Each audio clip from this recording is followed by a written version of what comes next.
Help support this channel and get early access to videos plus exclusive content and patrons-only live discussions by becoming a member at patreon.com/BrucePoinsett. You know,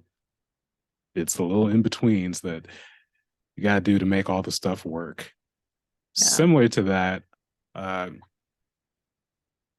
you're doing full-time freelance and you're doing a lot of things, you still got to get the word out to people about those things. And especially if you're a contractor,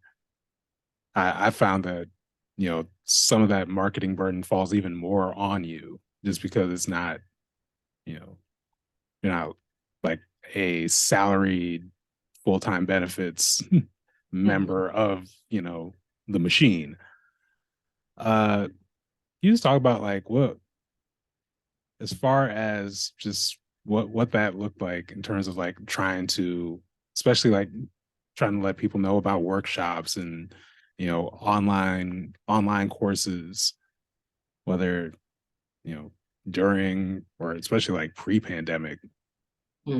what that looked like. Yeah, that is that has been one of the trickiest parts for me of that full-time freelance experience, because I think because of two things. One is is that urgency that you mentioned around the burden being on us as contractors to really advertise, which is something that I was not I had not experienced before when I was employed by other people. And so really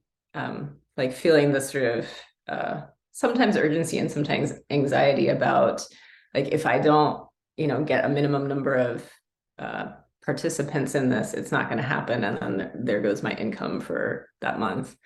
So there's that piece, and then there's the piece around marketing oneself, which I think there's probably a lot of reasons, but certainly part of the way that I was socialized was that you don't brag about yourself, you don't talk yourself up too much, you don't go around sharing all the things about yourself unless you've asked a lot of other people first and heard about their experiences. And so it didn't come intuitively to me how to showcase the things that I had to offer other people. And so when it came to strategies, especially social media, which every sort of business savvy person that I've talked to has said you got to put yourself out there in social media. And every time I would do it, I would just feel like a jerk or a fraud, or because it just didn't feel right to me. And so part of it was practicing,